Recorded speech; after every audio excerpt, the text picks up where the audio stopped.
Bonjour à toutes et à tous. Bien, on va passer maintenant à un panel avec un conteur, un narrateur de cette manière de voir le monde autrement. Vous devez sûrement le connaître puisqu'il est l'auteur de la saga Le siècle bleu et Révolution bleue, Jean-Pierre Gou, et donc il sera en discussion croisée avec Maxime Blondeau que vous venez d'écouter juste maintenant. Et donc je vous invite à les accueillir chaleureusement. Je vous remercie.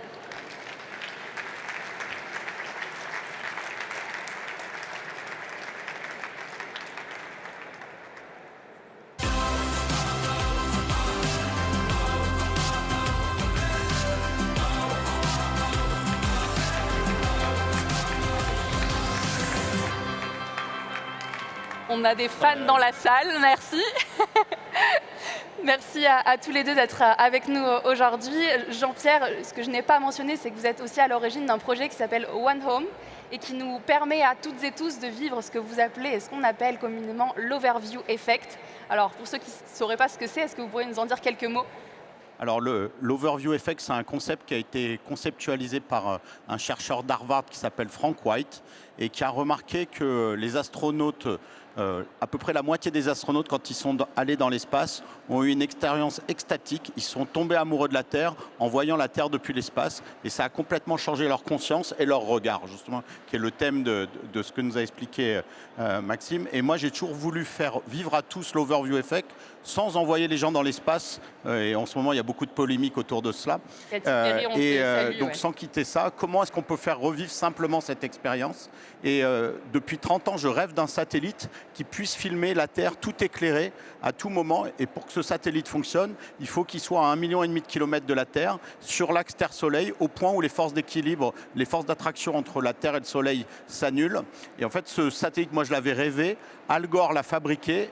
Il a fallu 15 ans pour qu'il parte. Et depuis 10 ans, on a les images de ce satellite. Et on a créé cette ONG One Home pour animer ces images, mettre de la musique dessus et permettre à tout le monde de vivre cet Overview Effect. Et c'est ce que vous allez vivre maintenant pendant 2 minutes. Vous allez regarder la Terre comme on ne l'a jamais vue.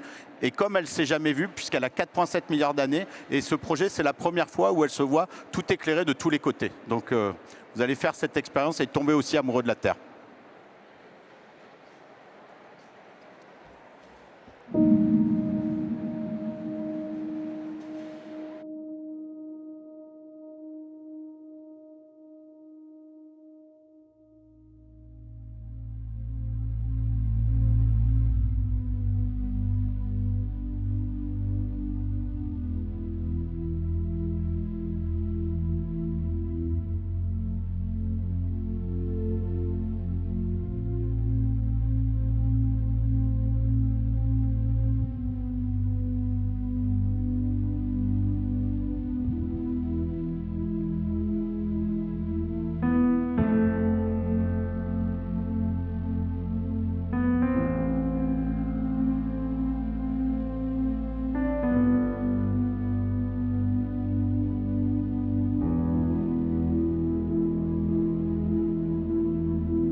Cette représentation que vous venez de nous partager, elle fait quand même beaucoup écho à ce qu'on a pu voir avec toutes ces images, toutes ces nouvelles perceptions de notre territoire et de notre terre, parce qu'on a également eu une vue satellitaire tout à l'heure.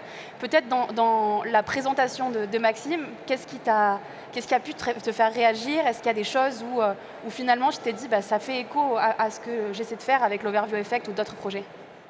Je trouve que ce qui est fascinant dans ce que fait Maxime et que je vois depuis qu'il s'exprime, depuis qu'on se connaît, c'est cette notion que le regard a changé dans le temps. C'est-à-dire qu'on a l'impression que le regard, on a toujours porté le même regard sur le monde. Et ce qu'il nous a montré, c'est qu'à travers les époques, à travers les peuples, on ne regarde pas le monde de la même manière. Et que c'est peut-être finalement là, dans ce changement de regard, qu'on peut avoir le plus grand levier sur notre action sur le monde, notre manière d'habiter le monde, et que c'est peut-être pas la peine d'aller chercher midi à 14 heures, et que si on arrivait à déclencher un changement de regard, on pourrait faire ça. Et moi, il y a des images qui m'ont bouleversé, notamment cette carte de l'Afrique, où on voit les reliefs alors qu'elle est toujours présentée de manière plate. Et moi, j'ai toujours été un fan des expéditions de Burton et Speck sur la recherche des sources du Nil. Et je ne comprenais jamais pourquoi c'était aussi compliqué d'aller trouver le lac Victoria, mais qui est quand même perché dans une zone hyper enclavée. Et là, on le remarque et on se rend compte que ce berceau de l'humanité, la vallée de l'Olduvai, etc., on voit tout ça. Et c'est vrai que ça change notre regard aussi. Et c'était Proust qui disait: le vrai voyage, ce n'est pas de découvrir des nouveaux paysages, c'est de trouver un nouveau regard. Et il y a quelque chose de cet ordre-là, et notre regard, il change quand on est enfant, quand on est adulte, quand on vieillit. Et aujourd'hui, on a besoin d'avoir un changement de regard collectif pour habiter le monde autrement, comme il nous l'a dit. En tout cas, merci de nous éveiller à ces changements de regard. Merci. En effet, il y a beaucoup d'explorateurs qui nous disent que le moment où on explore un endroit, ce n'est pas le moment où on y met le pied, mais c'est le moment où on commence à comprendre en effet les cheminements des rivières, la hauteur des montagnes, vraiment la végétation qui s'y développe. Là, on entend finalement qu'il y a un peu cette perception qui peut être changée avec ce genre de visualisation, avec l'Overview Effect. De ton côté, Maxime, qu'est-ce qui t'a amené, toi, à te questionner sur la vision et le regard qu'on porte sur le territoire ? Alors, à l'origine, moi, il y a 10 ans, j'ai commencé à enseigner l'anthropologie du numérique. Donc, au départ, moi, le sujet, c'est le numérique qui est en train de rentrer dans nos modes de vie. On dit pervasif, c'est-à-dire qu'il est partout, le numérique. Il est dans l'entreprise, il est dans nos vies quotidiennes. Et il est en train de changer notre regard sur l'espace et le temps. Il est en train de changer notre regard sur les territoires. Il est en train de changer notre regard à peu près sur tout. Et donc, à l'origine, moi, ma question, c'est qu'est-ce que ça change comme regard ? Est-ce que ça nous reconnecte avec le territoire? Est-ce que ça nous déconnecte? Et in fine, parce que moi, mon approche, c'est pas tant, même si c'est ce que j'ai fait ici, de dire qu'il faut changer de regard, mais de me poser la question de comment est-ce qu'on oriente collectivement notre conscience collective dans la bonne direction. Donc comment on fait? Et en fait, je crois que le numérique est au cœur du sujet. Il n'y a pas que le numérique, il y a aussi nos propres sens, la façon dont on perçoit physiologiquement le monde. Reconnecter notre corps au territoire, ça fait aussi partie de l'équation. Donc moi, je m'intéresse à comment est-ce qu'on va pouvoir changer ce regard. Le numérique est dans l'équation, notre physiologie est dans l'équation, les images ou les vidéos telles que Jean-Pierre les propose sont dans l'équation aussi. Tout ça doit être, je crois, repensé de façon la plus volontariste possible pour qu'on déclenche ce changement. En fait, le changement est déjà déclenché, mais qu'on l'accomplisse enfin. Alors, tu nous dis que finalement, pour changer ce regard, c'est pas tant en le disant qu'en le faisant, finalement, qu'on peut le provoquer. Jean-Pierre, en écrivant des grands récits qui arrivent à nous projeter aussi dans cette manière d'apprendre le monde différemment, est-ce que c'est ce que tu cherches à faire? Est-ce que c'est aussi accompagner un changement de narratif, un changement d'imaginaire qui peut après se décliner en action? Dans son triptyque, Maxime mettait le mot imaginaire, quoi. Et ce mot imaginaire, très souvent on l'oppose à la réalité, c'est-à-dire ce qui est imaginaire n'est pas ce qui est réel, alors que l'imaginaire c'est un peu la couche symbolique qu'il y a entre vous et le monde. Et moi j'ai toujours beaucoup voyagé par le roman. J'ai beaucoup changé par le roman, c'est-à-dire qu'en me sentant à l'intérieur d'un personnage qui vivait quelque chose de très fort, comme si cette expérience, je l'avais vécue moi-même. Et moi, ça fait 30 ans que je travaille sur la question de la transition écologique et énergétique, et je me disais, de faire un voyage aux gens dans un roman dans lequel on réussit cette transition écologique et on se met à la place des héros qui la font, je me dis ça peut induire chez les gens déjà une envie de s'engager, une envie d'y croire, et puis de leur faire goûter à ce futur auquel on croit presque plus, en leur montrant qu'il est possible et pas si lointain que ça. Et donc pour moi, le roman, c'est un voyage intérieur, puisque vous avez une succession de lettres qui vont former des images dans le cerveau des lecteurs et des lectrices qui ne sont jamais les mêmes, qui déclenchent des émotions, donc qui déclenchent un voyage et qui créent une expérience qui va peut-être après changer votre manière d'agir sur le monde ou le regard. Et dans mon premier roman, le personnage principal était un astronaute qui était bloqué sur la Lune et qui vivait cet overview effect. Et je l'avais écrit parce que George Bush avait annulé ce satellite. Et je me dis, si je n'ai pas les images, je vais les faire ressentir par le roman, où il n'y a absolument aucune image. Mais l'idée, c'était par les yeux de cet astronaute, faire goûter aux gens cette transformation de l'overview effect comme s'il la vivait réellement. Et là, dans ma nouvelle saga Révolution Bleue, là, c'est autre chose. C'est de faire vivre aux gens le fait que l'humanité est un collectif, qu'on est tous liés, qu'on peut être un organe de la biosphère. Et si je l'explique en conférence, ça ne va pas de soi, mais si vous le vivez par l'intérieur, par le roman, ça peut aller de soi. Donc le roman, c'est pour moi une manière d'augmenter le réel, les récits, et les récits participent au changement de regard. C'est d'ailleurs une des critiques qui peut être faite aujourd'hui au mouvement écologiste, où on se rend compte qu'on est beaucoup dans expliquer ce qu'on devrait penser, le ressenti qu'on devrait avoir face à la crise, à l'urgence environnementale qu'on est en train de vivre, alors que là, aussi bien avec, je dirais, ton travail, Maxime, et ton explication et ta mise en récit, et toi, avec ce que tu fais, Jean-Pierre, il y a vraiment cette chose de, on vous met les images, on vous met une histoire, et puis après, c'est vous qui faites le reste. Est-ce que c'est des choses qui ont pu être remontées peut-être sur comment est-ce qu'on arrive à toucher d'autres publics, notamment sur LinkedIn ou sur les réseaux sociaux, où ce n'est pas toujours des personnes qui sont convaincues de l'urgence et des moyens d'action à mettre en œuvre? Oui, alors il y a beaucoup de questions super intéressantes dans ta question. En gros, ce triptyque territoire, technologie, imaginaire, pour moi, il me sert justement à avoir différents modes d'action. Le premier, c'est le territoire, comment on en parle, et donc la question des imaginaires, mais aussi, moi, là, j'ai créé depuis quelques jours, peut-être que certains d'entre vous ont vu, un média qui s'intéresse vraiment aux grandes industries créatives, le cinéma, la science-fiction, les jeux vidéo, qui touchent des millions, j'ai envie de dire des milliards d'heures de cerveau de la jeunesse, et puis des adultes aussi. C'est vraiment les grandes industries aux États-Unis, en Europe, en Chine, au Japon. Comment est-ce qu'ils traitent le sujet du territoire? Comment est-ce qu'ils racontent? Quelles influences ils ont sur notre conscience écologique? Donc ça, c'est ce que je propose. Là, j'ai juste fait 2 mondes, mais je vais en faire un par semaine. C'est l'interrogation sur comment on raconte le territoire. Mais il y a aussi la notion technologique, donc la notion d'outils. Quand on est une entreprise, quelles sont les données qu'on utilise et qu'on met dans nos tableurs Excel, qu'on met dans notre valorisation de notre activité.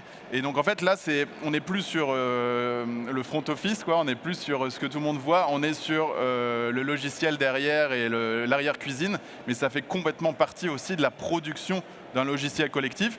Et le dernier, c'est ce que je fais par exemple sur les réseaux sociaux, et qui, je crois, est un peu à l'origine du fait que les gens s'intéressent à mon sujet, c'est de parler du territoire comme étant quelque chose de très hautement psychologique, culturel, affectif. En fait, pour tout le monde, et là, ça réunit toutes les classes sociales et tous les milieux éducatifs, pour tout le monde, le territoire, c'est quelque chose de fort.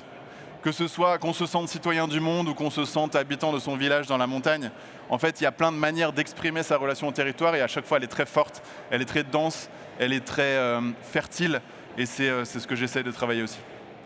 On entend aussi dans vos discours qu'il y a quand même une approche qui est très basée sur l'émotion et aussi sur l'intellectuel. Pour autant, vous parlez tous les deux d'un espèce de basculement de conscience qui derrière, après, va avoir des répercussions assez concrètes. Comment est-ce que ce fameux basculement, il vient aussi transformer concrètement nos manières de vivre, nos manières de penser, d'habiter le monde, parce que c'est aussi ça les enjeux aujourd'hui. Quand je parlais de l'endroit où j'ai grandi, c'est une manière particulière d'habiter le monde qui a conduit au ravage sur les écosystèmes et sur la santé des habitants. Mais il y en a d'autres, des manières d'habiter le monde que tu as montré. Il y a encore des millions de personnes qui sont nomades. Comment est-ce que vous arrivez concrètement à faire basculer ces manières de vivre? C'est votre objectif d'ailleurs. Je crois que le mot bascule, parfois, il est un peu prétentieux parce que moi, la seule chose que j'essaye de faire, si les gens regardent ces images ou lisent mes livres, c'est de faire un pas aux gens. Et un jour, ce pas pourrait être le pas décisif, mais ça pourrait être en lisant ton livre ou en allant regarder un film. Mais si on fait faire un pas, déjà, c'est bien, quoi. Donc, et ce pas peut être le pas de bascule si les gens ont déjà fait tous les pas d'avant. Donc moi, je ne prétends pas provoquer une bascule, et je crois que ça serait... Voilà, mais j'ai des témoignages de gens pour qui ce livre a été la bascule, a changé des choses dans leur vie, a changé leur manière d'habiter le monde. Mais je crois que c'est aussi lié à tous les pas qu'ils ont fait avant, et d'essayer de faire quelque chose qui soit, comme tu le disais, Stacy, plus de l'ordre d'inspirer que de convaincre. C'est-à-dire, moi, je laisse les gens avec quelque chose, ils en font ce qu'ils veulent. Et parce que guider un mode de pensée, si on pouvait reprogrammer le regard de tout le monde, il y aurait quelque chose de très dictatorial. On pourrait se poser la question de qui fait ça. Et souvent, on se rend compte que les changements de regard, les bascules culturelles se produisent de manière presque inopinée. Et c'est peut-être là où aura lieu de l'imprévisible et qui peut complètement basculer les choses. Et aujourd'hui, comme tu le disais, on est dans cette ère de la conscience planétaire. Avec la mondialisation, on se sent... la Chine, Jakarta, le fin fond de l'Afrique, tout ça, c'est des territoires qui sont connus. On habite communément la Terre et il faut qu'on trouve une manière de l'habiter collectivement. Et moi, c'est vraiment ça que je traite dans la nouvelle saga Révolution Bleue. Et je crois qu'il faut défricher ces chemins. Et le roman permet d'explorer des voies. Et tu as fait en ta newsletter, magnifique newsletter sur Dune. Frank Herbert, il faisait ça aussi. Il a défriché un endroit où personne n'avait jamais été, qui était dans son imaginaire, mais il l'a décrit comme si c'était réel. Et en fait, il enrichit le réel. Et il y a des tas de gens qui ont été inspirés par Dune. Moi, j'espère qu'il y aura d'autres gens qui seront inspirés par ce que je fais, ou pas. Mais l'essentiel, c'est de créer du réel et de défricher, parce que l'avenir fait peur et l'incertain fait peur, quoi. Donc, Maxime, tu décrivais un attachement qui est très personnel aussi au territoire, où en effet, on peut être attaché à son pays, mais on peut être attaché aussi à son petit village, à un endroit dans lequel on a passé quelques heures à jouer quand on était enfant. Est-ce que ça, il y a des manières aussi de venir par l'éducation, je veux dire renforcer ce truc-là, parce qu'aujourd'hui, on passe de plus en plus de temps devant nos écrans, que ce soit les enfants, mais aussi les adultes. Et pour autant, on se rend compte qu'il y a quand même des initiatives, je pense au train de la SNCF, où ils ont essayé sur les fenêtres de mettre, en fait, il n'y a pas besoin de filtre, vous pouvez regarder. Et pour autant, on n'a pas tant de gens que ça, qui prennent le temps, quelques secondes, de regarder par la fenêtre. Oui, l'endroit d'où l'on vient, c'est, je crois, un levier qui peut nous emmener vers l'action. Valoriser les identités. En fait, la notion d'identité, elle peut être perçue, comme la notion de territoire d'ailleurs, peut être perçue comme la source du conflit, comme la crispation, comme la tension, comme la guerre. Mais en fait, on pourrait tout à fait raconter l'identité et le territoire comme au contraire le lieu de la paix, de la sérénité, du bien-être, de la réconciliation. C'est un choix. C'est-à-dire que c'est presque, sans être religieux, un acte de foi. C'est-à-dire qu'il faut se dire, on veut faire ça du territoire. Et pour revenir à la question de comment on fait ou qu'est-ce qui doit changer, je suis assez d'accord. Moi, je n'utilise pas le mot de bascule parce que je suis dans une lecture qu'on pourrait qualifier d'évolutionnaire. Je pense que l'humanité est sur une voie d'évolution et qu'il va y avoir des gens qui vont résister, qui vont se battre becs et ongles pour rester dans le passé, et qu'il y a des choses qui évoluent en permanence. Moi, je suis plus sur l'image, si on veut prendre une métaphore, des transitions de phase en physique. C'est comme l'eau, elle bout, et à un certain moment, elle change d'état. Mais en fait, on n'a pas fait une bascule sur l'état de l'eau. En fait, c'est progressif, chacun peut contribuer à sa manière, et c'est comme ça que je vois les choses. Et contribuer à quoi ? Qu'est-ce que c'est ce changement qui doit s'opérer ? Je vais le dire d'une manière tellement simple que les gens vont dire « mais c'est absurde tellement c'est simple » ou « c'est creux tellement c'est simple », mais pourtant je crois que c'est là. C'est simplement d'apprendre aux enfants, à tout le monde, aux individus, aux entreprises, aux administrations, à voir le territoire qu'on en habite, non pas comme étant une source dont on va prendre des choses, mais un milieu dont on va prendre soin. Et en fait, ce truc-là, ça passe par avoir un logiciel contributif. Ça veut dire que, par exemple, moi, je suis un enfant en 4e et je vais faire un échange de langue. Et bien, en fait, qu'est-ce que je vais apporter au territoire dans lequel je vais aller ? Est-ce que je vais juste passer 2 semaines et je vais prendre un maximum de choses et puis je vais revenir ? Ou est-ce que je vais quelque part et je vais apporter quelque chose au territoire ? Et en fait, on rentre dans une relation qui n'est plus du tout la même avec l'espace-temps. Et je crois que ça fait partie potentiellement des marges d'amélioration de l'humanité, quoi. Et tout ça, ça fait quand même écho à des gros changements, en tout cas, qu'on appelle de nos voeux dans nos institutions, mais aussi dans la loi. On parle aujourd'hui des communs, d'Elinor Ostrom, de comment est-ce qu'on apprend typiquement sur le territoire à se dire un puits, une rivière ou autre, c'est pas juste une ressource dont on va pouvoir se servir individuellement le plus possible pour essayer de tirer la couverture vers soi, mais c'est une ressource qui est là, qui est présente sur le territoire, qui fait qu'on peut y vivre. Et donc comment est-ce qu'on en prend soin? Donc il y a aussi une vision, je dirais, de l'imbrication d'humains dans le futur, dans l'avenir aussi d'un territoire. Et ça se fait par le changement typiquement tu l'as mentionné, de percevoir aussi la Terre non plus comme un objet, mais comme une personne, comme vraiment un acteur qui fait partie à part entière de notre société.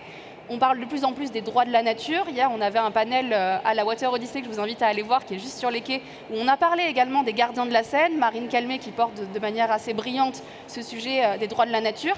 Est-ce que c'est des choses aussi auxquelles vous réfléchissez, de se dire, il y a en effet tout ce pan des imaginaires, tous ces récits, toutes ces visualisations, mais derrière, il faut aussi que nos institutions, elles se saisissent de ces nouveaux imaginaires et de ces nouvelles manières de faire avec le territoire.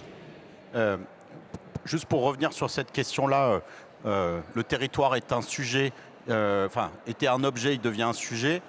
Moi, il y a un livre, il y a 30 ans que j'ai lu, qui m'a complètement changé ma vie. C'était La Terre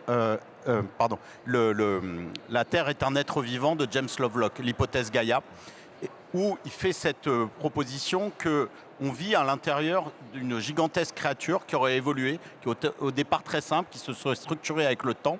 Et cette vision, en fait, le fait qu'on habite à l'intérieur d'un corps, finalement, on peut voir le projet One Home comme un sorte de macroscope, si on était une cellule de notre corps qui partirait à l'extérieur et qui montrerait le corps auquel on appartient.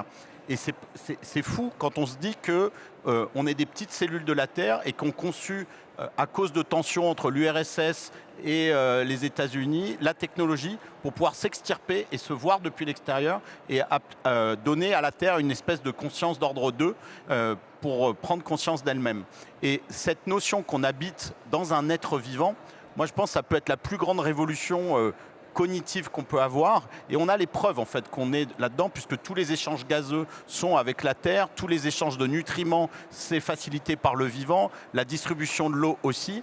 Et nous, dans cette Terre qui est là, biosphère qui est là depuis l'apparition de la vie, 3,7 milliards d'années, l'humanité, très souvent, on la considère comme étant externe, alors qu'en fait, on est de ces cellules. Et la proposition que je développe dans mes romans, c'est qu'on puisse être un organe de la Terre, c'est-à-dire assumer un certain nombre de fonctions biologiques, physiologiques, à l'échelle du corps qu'est la Terre. Et aujourd'hui, vous voyez les forêts, les bactéries, les vers de terre, tout ça, ça a des fonctions biosphériques.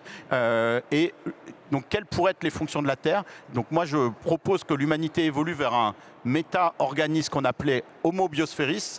Et ce changement-là, qu'on puisse être à la fois soi-même membre de notre culture locale, appartenir à un collectif qu'est l'humanité et appartenir à un collectif encore plus grand qui est la Terre, en fait, ça change complètement les horizons et ça peut être de nature à changer le regard. Et pour revenir sur le droit, aujourd'hui, on s'efforce de plaquer du droit sur des choses pour lesquelles on a un ressenti complètement externe. Donc, c'est très bien d'avoir fait... j'ai adoré tout ce qui a été fait par Marine Calmet et Anne Hidalgo sur les droits de la Seine, mais on se force... Comme on n'a pas encore changé le regard, ça paraît artificiel, donc on va s'efforcer de ça. Alors que si on changeait le regard en se disant, en fait, on fait partie d'un tout, on a une fonction, on est en train de s'assembler comme un organe, en fait, plaquer du droit, ça deviendra une sorte d'évidence, quoi, et pour que ça soit facile. Et moi, j'essaye de trouver ça, des voies qui rendent le travail de tous les gens extraordinaires qui sont dans les milieux de la transition, que tout ça soit facile, par ce changement de regard et par le sentiment d'appartenance au monde qui soit différent. Maxime, une réaction là-dessus ou... La question du droit, en fait, le droit... donc moi, mon parcours, c'est école de commerce, ensuite Sciences Po, affaires publiques, donc tout ce qui est politique publique, où j'ai appris le droit public, et ensuite, après, de l'anthropologie à l'Université de Toulouse. Et en mixant les trois, j'arrive à quoi? J'arrive qu'en fait, le droit, c'est de la production d'imaginaire. C'est-à-dire que les plus anciennes sources de droit, c'est le Code d'Hammurabi en Mésopotamie. C'est quoi? C'est une stèle qui est une espèce d'objet symbolique à la destination de toute la société, qui va produire un récit, notamment un récit en matière de valeurs, c'est-à-dire de hiérarchie de valeurs. Ceci est plus important que cela, et collectivement, on va développer une conscience qui va dans cette direction. Donc l'outil droit de la nature est un outil cosmographique. Maintenant, vous voyez pourquoi j'utilise ce mot. extraordinairement puissant et je pense que c'est une très bonne idée en effet de l'utiliser pour accélérer ou contribuer. Ça va pas fonctionner tout seul, mais contribuer à ce changement qui est déjà bien enclenché depuis plusieurs décennies. Moi, j'utilise 1972, c'est en lien aussi avec ton travail, comme étant le moment de la première image de la Terre, Blue Marble, le premier sommet de la Terre à Stockholm, le Limits to Growth, le club de Rome 1972, c'est le début de la collecte des données de WWF sur le vivant, des ONG planétaires. C'est le début d'une période, donc ça fait que 50 ans. En fait, à l'échelle de l'histoire de l'humanité, c'est hier. On est au tout début de quelque chose.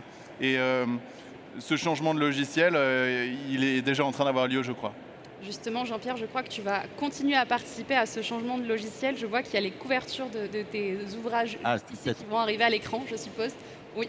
Ah oui, je voulais vous révéler en exclusivité le titre et la couverture du prochain roman qui sort en août, qui va s'appeler La Clé des songes et qui va explorer la dimension plus de l'inconscient collectif, qui est extrêmement importante, c'est-à-dire une grosse partie des stratégies du changement aujourd'hui ont été basées sur le conscient, alors qu'on sait que toutes nos habitudes sont déterminées par des croyances qui sont elles-mêmes drivées par des visions du monde. Et si on veut agir sur ça, c'est dans l'inconscient collectif et dans les rêves qu'on peut peut-être trouver une force de transformation de la société. Donc ça sera le sujet du prochain roman, La Clé des songes. Voilà. Eh bien, on ira l'acheter. Merci beaucoup à tous les deux. Merci également à vous, participants.